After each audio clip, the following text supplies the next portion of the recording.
everybody. Just jamming out to our awesome show. Welcome to everyone watching everywhere that you are. It's kind of interesting because last week, typically, historically, you have like less books released because it's right on top of the holiday / the extra week in a month. But that's not the way that any of the companies played it. They really gave us a ton of books. And this week turns out to be a little bit quieter, not like super quiet, but not crazy town either. There is an issue tied into DCKO. We have our very first head-to-head fight. You've got some Ultimate Universe stuff, year 2 stuff, which kind of broke my brain a little bit. Thanks, Dennis Camp and Alex Pagnadell. Maybe that's why I'm grumpy. I told my producers, I'm like, I'm super grumpy. That's got to be it because my brain just got destroyed. And some other really cool books, including a new chapter of Criminal, which if you guys have never jumped into any of the awesome Brubaker Phillips stuff, you should. You really should. Especially if you like anything crime noir. It is 100% awesome, and this book is kind of cool because they printed it on newsprint, which makes it feel like it's even of the era. So that is a very exciting thing. And then some good graphic novels this week. I don't know if it's this way where you guys are, but there are tons and tons and tons of people, even people that have never ever done comic books ever before, who are joining us in the comic book space, being drawn in by things like Absolute Batman and the Superman films and other things like it. They have really made people feel welcome in the comic book space, which makes me feel very good. And also, I got to see friends of ours, Austin Janowski, this week. If you've been watching any of the Stranger Things films, he's one of the dads on it, and he's also a comic book creator. So congrats to our friends that are out there killing it. All right. I'm going to continue being a dork and give you guys comic reviews. All right, I know what you're thinking. You're thinking to yourself right now that you've already seen this book. This came out a couple weeks ago maybe or something for you guys, but we just got our copies. I don't know what the deal is. I don't know if we forgot to order them or we had some kind of hiccup, whatever. It doesn't matter because I got to finally read this book. This is kind of an interesting thing. This guy who's the main character here he's lost his job working for, I think, the government. He did something incorrectly. And so now is kind of like taking odd jobs to make ends meet. And that includes not like dumb jobs. He's not like washing dishes or anything like that, but he's taking like fights. So some MMA kind of stuff he's doing. He's taking jobs like warning cheaty husbands that they should not be cheating anymore or whatever. But this, the art in here is just, as you would imagine from Kirkham, that is going to be beautiful. It really is. But I guess I should have glommed onto the fact because of the title Final Boss that this is kind of like a build up of characters that he's going to be defeating. And if this first guy is any indication, then it's going to ramp up pretty quickly, kind of like Absolute Batman has been like, how are they going to top that bad guy? Because Bane is the biggest person I have ever considered Batman ever coming up against. So, and that's the way this first boss feels. Cool guy. It'll feel like watching, like EXP is saying there, Jay's saying that it felt like Mortal Kombat. Yeah, it did feel a little bit like a Mortal Kombat or like Street Fighter. I had it as Here Comes the Boom, the Kevin Smith movie where he's doing MMA to save the arts at schools. Meets Mortal Kombat, or what's that movie with the Wolverine guy where he fights robots? Oh, Real Steel. Yeah. He fights robots. That's your description of that? Yeah. Is it wrong? No, it's exactly right. Wolverine fights robots. I like it so much. And fun fact, for a long time I was trying to hunt down that dumb truck thing he drives around because I guess I saw like an old article in which they actually sold it with all of the set dressing inside. So it still looks like it's the thing he's been driving around and repairing robots in. And I obviously missed out when they were selling that real steel deal. That's it. And I was really mad about that because the price point was something I would have stretched for. And then I don't know who owns it. I still can't find on the internet who owns that thing. I'm sure it's around. And now we need a Kevin Smith MMA movie. Yeah, we do. Why not? Hey, we say things all the time that are wrong. You guys please correct us so we don't continue to say wrong things, because we will. Jay versus Silent Bob. Yeah, you guys can keep correcting me. I'm still going to say it wrong because they're the same person in my brain. Oh, they can't be the same person. Oh, and much love to Kevin Smith. His mama passed today, and I'm real sad about that yesterday. Because I know he loves his mama just like I love my mama, so I would be lost without her. I go every single Thursday when you guys don't see me doing anything except for the nighttime show. I go and I take my mama to lunch because we don't have dad anymore. And then we go garage selling on Saturdays. I just can't imagine what I would be doing without those things. So, love you, Kevin. I'm sorry that you have to go through this. Wish he was immortal, but it's not to be.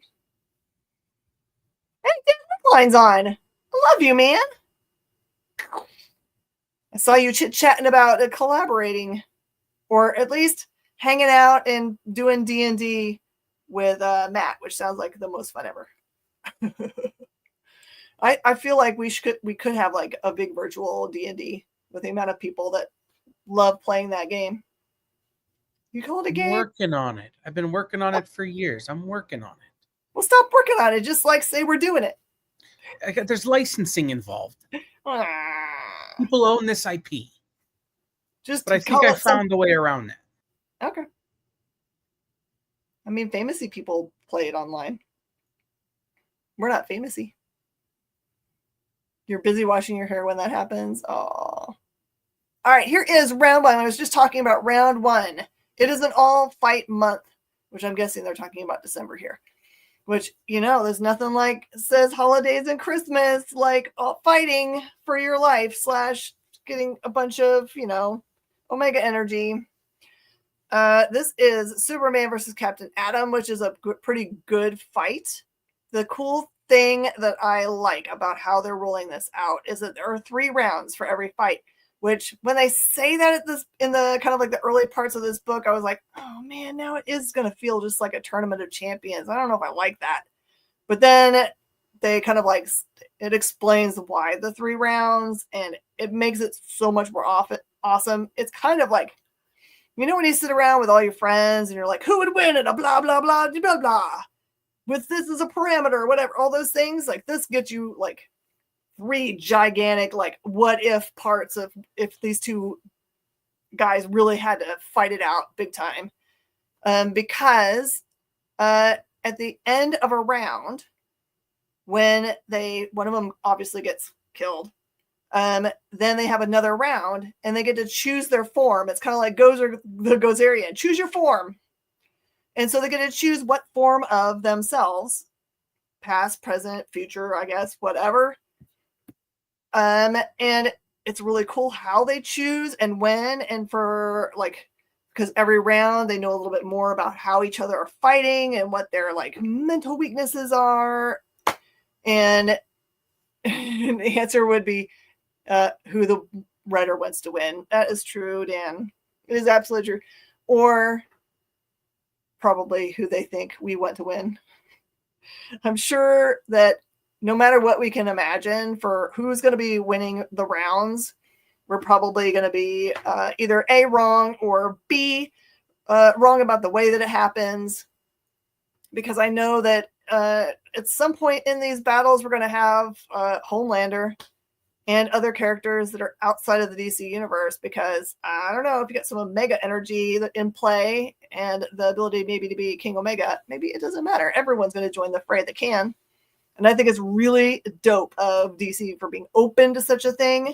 I don't know who suggested it. It was probably Kirk Kirkman's like really smart about those kinds of things. So my brain tells me that Homelander was the first one saying like, yeah, that would make sense. Of course someone would cross the universe for that. Anyway, it's a great start.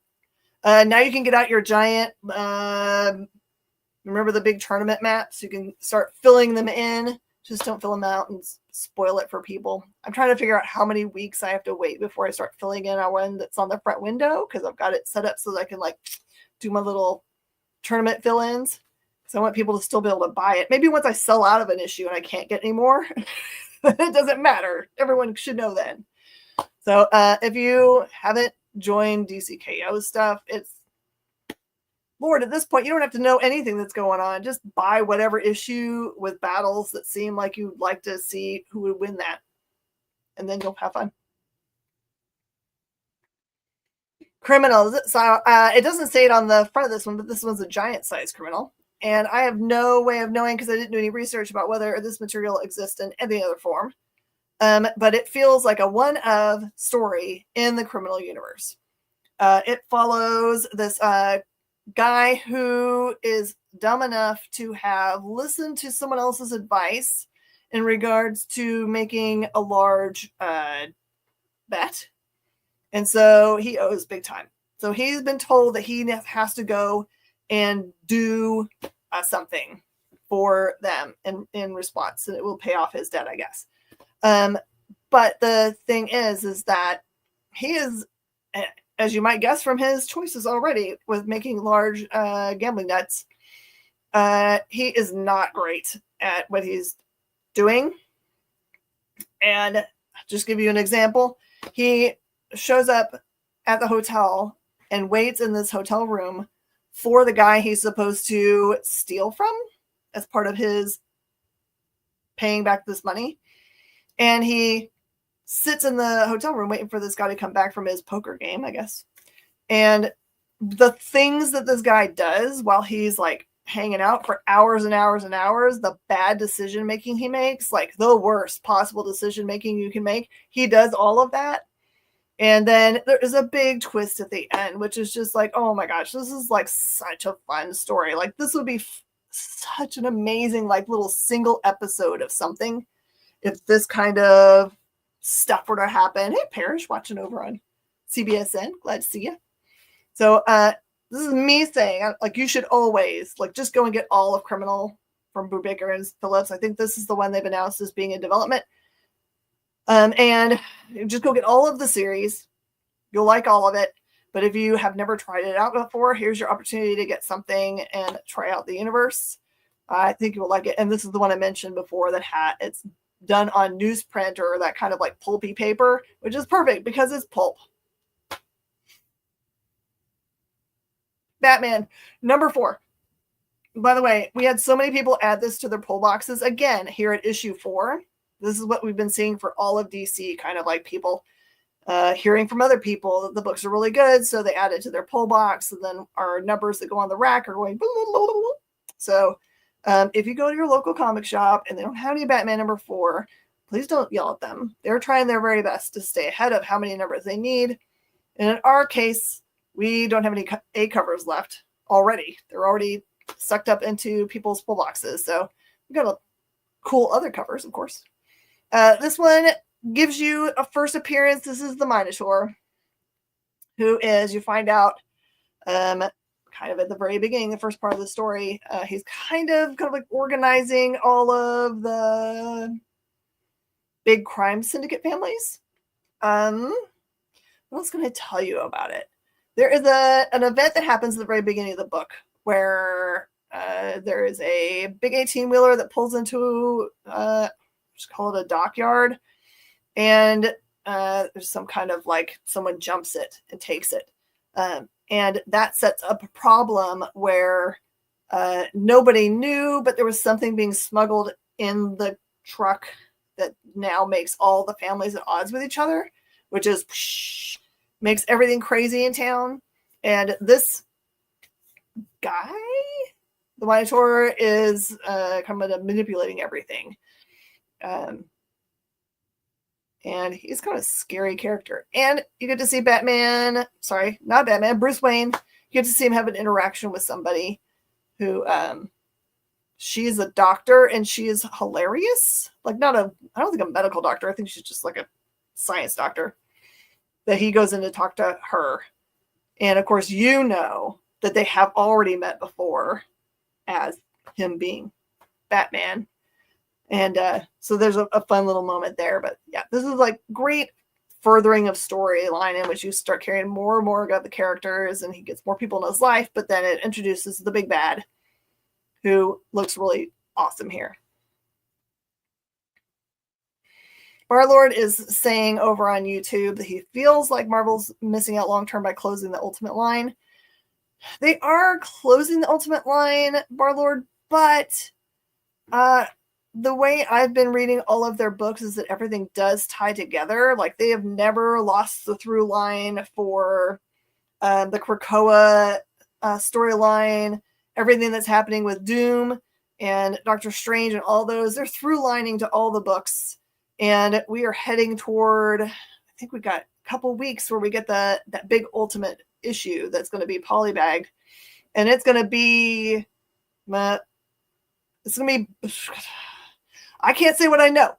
You guys are going to be okay. You will like this craziness that's going to happen. They do a great job of pulling the storyline into the main universe, the parts that we care about, and having them have like real important impacts, right?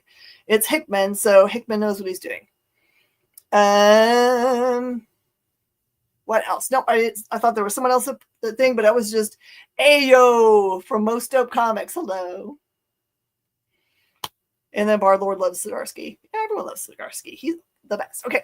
Absolute Green Lantern. I will tell you, you guys know that the last issue, number 8, was my first issue of Absolute Green Lantern. Mostly because Shanice usually picks that one for a review, and I haven't gotten to read it. I should have gone back to read it, but Lord, you guys know how busy I am. I did not get a chance to. But this is really great because it kind of plays out after what you found out about in the last issue, which kind of gives you a background for the Green Lantern that's there on that front cover. And her background as a police officer, and then her marriage to the other girl that's there on the front cover, and how that became a big difficulty because they, the blonde-haired girl, I wish I was better at names. The blonde-haired girl works a lot and isn't kind of like present in their life, and so it becomes like a big source of friction for them. And you should read that issue because it's more involved than all that. But so this one introduces some other bads that are kind of like agents. It's kind of interesting the way the bad guy is presented. Every time you see him, he's just an agent, but he gives himself another name every time you see him. And he's like, and my name for this thing is blah. And then he gives a new name for himself at the very end, which he looks really, really cool. And you do find out some cool things about because remember when she gets her power, it's because she touches, is it Tamare with her ring fingered hand, and then like her ring kind of like gets all the power and stuff. And so it answers a lot of questions about that. And it is really like this, the thing that people have said about this one is it's slower moving, which it was at the beginning, and then it's darker. And this is very much dark. So if you want to have a light, happy week, maybe don't read this one until you want to have a sad, kind of like angry time of the week, which is also maybe why I was grumpy when I came in here. Not grumpy anymore. So Bar-Lord knew Ewing would get it going. Yeah. Yeah, we gotta trust that they know what they're doing. No one should be able to believe that they're gonna put all this energy into a new universe and then kind of like be like subpar about any of it. So I believe it's all gonna wind together soon and make 100% sense. This one broke my whole brain, my entire brain, all my brain. So it's Dennis Camp, which you know is going to be awesome. He's been writing and killing it on other things, and Pat Nadell, who has also been killing things. So I will tell you full on, that this one jumps out. This one says 2 years in, and that's where you are. This one introduces these new characters who are, they essentially are the Guardians of the Galaxy, but they are not from our universe. And they think what they're doing is taking a dead universe and the Maker's universe and kind of merging them together in order to make, kind of like have control over it, right? To take power away from the Maker for the universe itself. The characters here, I don't think we've been introduced to any of them yet, but maybe we have seen them before. There's a doggy who is super smart, and there is a character down at the bottom that he has an end gun that he can use as long as he can understand how a thing works or what a thing is, then he can do anything. And then who else is in here? The character at the top, I think that's supposed to be U-23. He's 23. He's one of the Ultron versions from their world. The Guardians did show up. Okay. I just think they're really cool, but I didn't, not because I like the Captain Marvel there that's blue. And you have somebody there that has the Phoenix power. And there's someone doesn't make it out of this issue. And I will tell you, because this is the first 2 pages of the book, they're not really necessarily successful in their whole plan. And there's a bunch of twists and turns. You might have to read this book twice to get all of the what's happening and to whom, but it's good because it's great storytelling. All the characters have reasons for the way their powers work, why they're doing the things they're doing. Well written. It's a good addition to the Ultimate Universe. Hulk does smash everything. I'll say Hulk smash everything. From best I can tell in this book, someone is trying to take the Hulk to do something that they've got a plan for. And I'm going to open up the book because I'm going to make sure I don't have this mixed up with another book, which is the fun of reading many books all at the same time. Because a lot of them have the same characters in them or have similar characters from book to book and aren't necessarily tied to each other. So, yeah. Because this one has Doctor Strange in it, and the next book I'm reviewing is Doctor Strange #1. So that's why it's really difficult. So it looks like that Hulk has come and is trying to smash. I think it's Wong. At the Sanctum Sanctorum. Sanctum. Is that right? Sanctum Sanctorum. And other than that, that's pretty much all we learn, except for that at the center of all of it is the leader. So it's a cool start. I don't 100% know if I know what's going on, but there's also Hulk fighting dinosaurs. So if you like Hulk fighting dinosaurs as a visual, then you will definitely like this book. Fun smashes. All right. This one is so difficult. Unless you were actually knowing what's going on in the Strange universe. All right. So Doctor Strange hasn't been the Sorcerer Supreme. It's been Doctor Doom for quite a while. Strange went to go be the Sorcerer Supreme of Asgard. And while he's there, Thor gets killed, and Loki, I think. Lots of bad stuff has happened. And so this is him trying to figure out what's next. It involves a bunch of angels, there's Angela there on the front cover. And yeah, that's most what you need to know. It's like him trying to find his way in what he's supposed to be doing next. And as long as you know all of those things, you know everything you need to know to enjoy this book.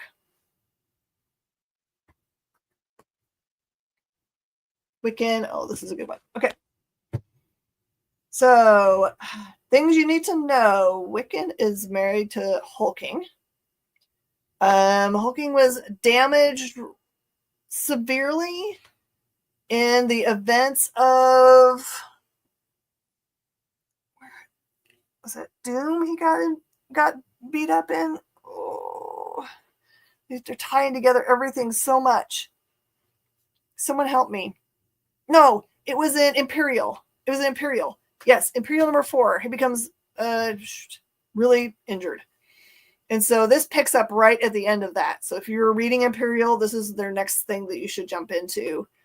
And this is very much Wiccan trying to figure out something to do to be able to help him. And I'm trying to figure out what else happens in here that I don't want to spoil things. It's very lovey-dovey between the two of them, which is very sweet. Yeah. Oh, it knew this crazy, like, bad guy creature. What the hell is this thing it says? So anyway, yeah, that's what you needed to know. I'm not going to tell you anything else because you need those new bads. Yep. New bads. One of them loses their head. Like 100% loses their head. Have fun with that.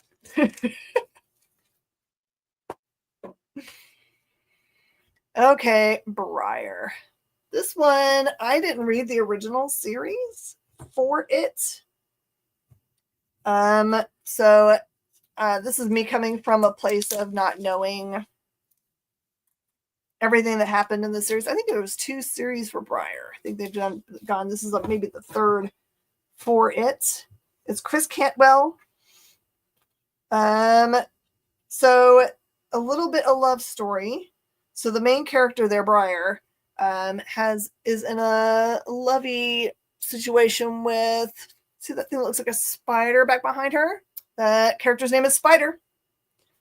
I like the opening page of this book. Kissed awake by a spider named Spider.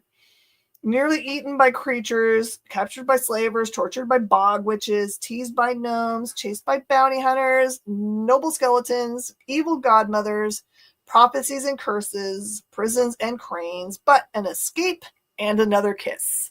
So the beginning of this book is kind of like this Briar's been kissed awake by Spider. And then it just continues on with its awesome storyline. So it's like this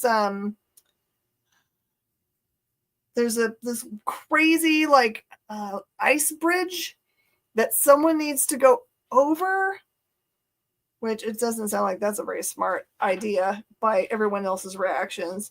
And probably you need to know from the past books, there is a character in here that she's, I think, related to that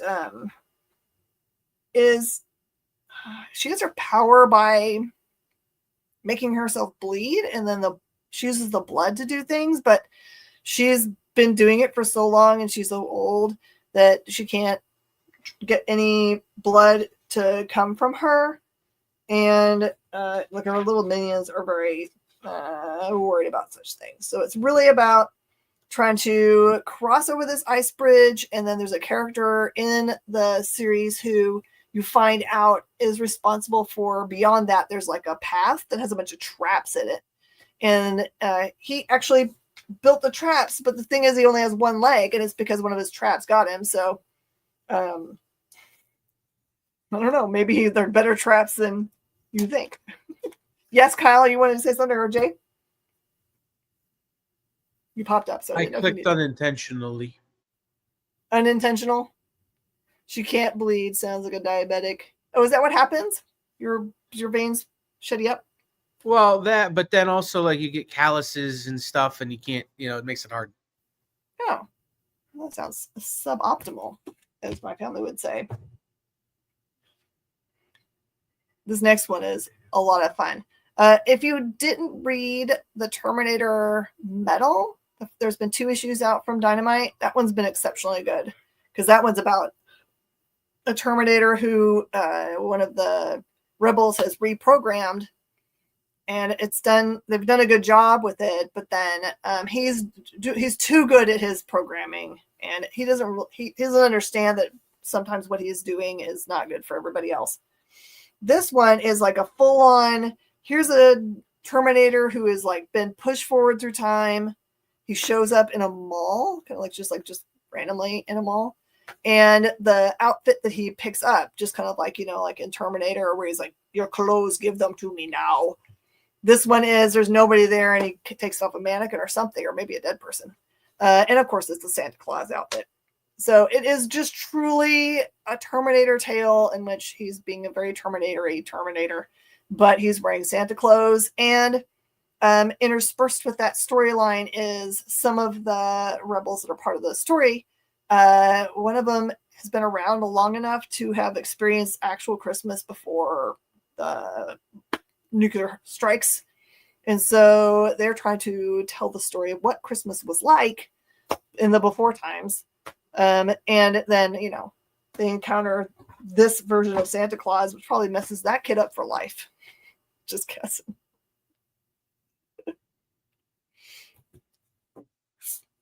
Okay, Rick and Morty, the end. I don't know a lot about Rick and Morty. I learned more in this issue of Rick and Morty than I've learned from any other issue of Rick and Morty. So if you're also confused about what's going on in this series or between these characters, you'll learn some stuff. It's kind of cool. So in this book, Morty is trying to find Rick Sanchez. He doesn't know where he is in any of time or space or whatever. It sounds like he could be anywhere. He's been captured, and they want him. He's been kind of tortured to find out where Rick might be, but he's also trying to find Rick. So he's trying to ask them. And anyway, it gets all kinds of confusing about who could possibly know where he is. And Morty comes to the realization, to understand where Rick might be, he has to think like Rick, which kind of is broken because, Morty's just a kid and Rick is very adult. So it is kind of fun if you've never read this series. I didn't realize there was so much potty talk in here. I guess I should have known. And there's plenty of it. And what else? No, it's truly just like a where is he? And it gets real bloody. Like, I don't know. Do you remember the very beginning of the second season, or maybe it was the third season of Invincible, where all of a sudden Invincible is like super evil, whatever, just destroying people, and you're like, what the heck happened between last season and this season? Did I miss something? I think I did. So that's the way it feels. It's full on gore fest. Enjoy. All right, I'm going to tell you, I didn't read this because I was confused by the cover because it says lump yay. It's a third printing. So I was unsure whether it was an actual third printing, so I didn't read it. But hey, here's an example of a book that is out this week that may just be I fooled you, not really a third printing. But this is Adventure Time, the Bubbling College Special. If it is in fact a third printing, I missed the second printing and the first printing of this book. And I don't usually read Adventure Time, so I don't know anything. Just like Rick and Morty, I was going to learn stuff for you guys, but I didn't. I think that is Marceline up there floating with her guitar. That's all I know. And therefore, I must believe that the person in pink hair is bubbling. But someone help me out. Does anyone know things? Ooh, you got a different cover than mine. This is the cover I got. Look. Ooh. The war has been in full swing for a while. If you're not reading Never Wars, it really is Oz, Neverland, and Wonderland characters all vying for big war. The Red Queen is a big bad in this one. It turns out that the Lion is also a baddie. There's a very interesting storyline that is with Hook. You find out that Hook, early on, Hook used to be a Pan, but he kind of like got older and then lost his, what does he have to be able to fly? There's another book this week that you have to have hope for. That was the ultimate one. You have to, like, their ship flies on hope, and they're running. Does he have to have two hands? No, I mean, neither of them do. So, look, you notice that Hook can't fly, and neither can Darth Vader or Luke Skywalker. I'm just saying, it seems that both hands is kind of relevant to flying. Can we imagine a reason why? By the way, I really like in this series, they have like a regular Tin Man, but then they've got this robot Tin Man who's just trying to figure out how things work. When the things he says are so funny to me. They're so good. Sorry, I went through my reviews really quickly. I apologize for that, but I'm going to show you all the cool stuff that's coming out in graphic novels, so shop near you. I heard people talking about this the other day in my shop, so I'm sure they'll be really happy to see that you can get Blackpink as a little golden book this week, which is awesome. I think they were seeing it on the back side of my BTS one that I have out front. And an awesome Rosa Parks. Just as an idea for gifts, Little Golden Books makes a great many like real people books and all the real fun stuff that they have. Adults wouldn't mind having these kind of things also. So they make really good stocking stuffers, or for like friends that you don't know are really 100% what they might like. These are like a little $6 addition to something that you might, if you like, they have like Jane Goodall and Maya Angelou and Harriet Tubman and Audrey Hepburn and Queen Elizabeth and Barack Obama. So these make really great gifts year round for folks. So just think about that. They make more than you could possibly imagine. If you're used to the old Little Golden Books that were all like Pokey Little Puppy and that kind of stuff, they make way more stuff than that now. Jenna likes the K-pop. Yeah. And then Money Shot. This is the single series of the volume 5. So the volume 5 of the series. Tim Seeley working with Patton Oswalt to make this completely as ridiculous as possible. The original premise of this book was a bunch of scientists who needed to raise money for doing their space science and couldn't figure out a way to do it with just regular grant money. So they came up with a plan that they would kind of kickstarter a trip out into space in which they promised all the people that paid money toward this that any alien life that they came across, that they would do it with it and film it. I know, it's a ridiculous premise, but it is fun to watch. Very silly series.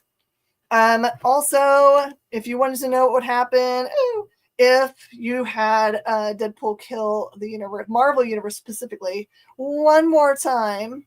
Here you go. Boink is a technical term. Boink. I like that. Also, this awesome big scale book. I'm trying to remember when this came out. I feel like this was like forever ago. This one has 3 classic Batman graphic novels in one big cover. It's the whole Demon trilogy, which has Son of the Demon, Bride of the Demon, and Birth of the Demon. Mike W. Barr, Denny O'Neil, Jerry Bingham, Tom Grinberg, and Norm Brayfogle. And it has also essays by Mike Barr and actor Mark Hamill in this book. That's special extra stuff. Really nice, oversized book. Great idea for holiday. Maybe not a good idea for the holidays, but this crazy series, I was fashion school serial killer, in which this girl likes to unalive people and make clothes out of their skins. Here you go. It is exactly what you expect it to be. This is a really cool one. And what else is behind me? Also available this week is going to be Deadpool Volume 3. This is The Revenge of Wade Wilson. And everybody is clamoring always for the new Sonic the Hedgehog. This is Volume 20. 20. I had people come in today and not believe me when I told them that individual issues of Sonic the Hedgehog are harder to get than most any book on the planet. It doesn't matter if you're trying to get IDW or if you're trying to get the old Archie books. It is the same level of difficulty in my store. And I've actually asked other stores, hey, if you have any extra Sonic the Hedgehog laying around, I would be glad to take it off your hands. And they just kind of like, no one has any of that stuff laying around. Everyone owns it in their house instead. So that's terrific and a good problem to have if everyone has it at their house and are reading it. A couple different things I want to remind you guys about. Make sure that you're supporting your local comic shop. I know that money is going to be kind of being funneled out to gifting, but think about your local comic shop for gifts, because it is a place where you probably don't have to like fight crowds to go to. And they love you and they kind of know you a little bit and they'd be glad to help. My favorite thing is when people comes into my store and say, hey, my loved one likes this show or this character, get me something for them. And I put a bunch of stuff on the table and they pick what they think will work for them. Also, don't forget to communicate with them about, let's say, you probably need it if you think you need to take a break from your pull box because of financial situations. They're totally fine with you calling them up and saying, can I take a pause? They would love to hear from you. It's so much nicer to them than just letting it add up and making it be stressful to you. They don't want to stress you out. They really don't. And $400 on Batman, Deadpool alone. Barlord got every single variant, plus variants that don't exist in this universe. That's a cool collection, Barlord. And what else? Oh, make sure if you want to know everything about what's coming out that you join us on Fridays on the XP, because we've got a really cool show that has all the information you need to know ahead of final order cutoff. And occasionally, very occasionally, there are some really mind-blowing guests on that show that'll come on and talk about their work that's on the final order cutoff list. And plus, you get to see all the covers that are available, and it's super fun. Sometimes Kyle is there on the show, but Matthias is the person that runs the show, and he's got a really awesome shop in California. If you ever go over there, you should go and visit it. It is Nowhere Comics and Games or Games and Comics. I always get it mixed up which way it goes, but it's Nowhere, just like in Guardians of the Galaxy. No, he doesn't have a store inside the head of a Celestial, but, you know, we can't all have giant stores like that.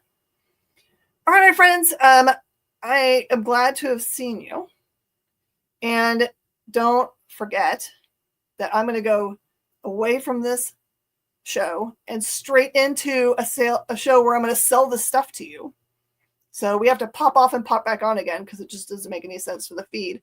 So just stay where you are and listen for the notification, and I'll be right back.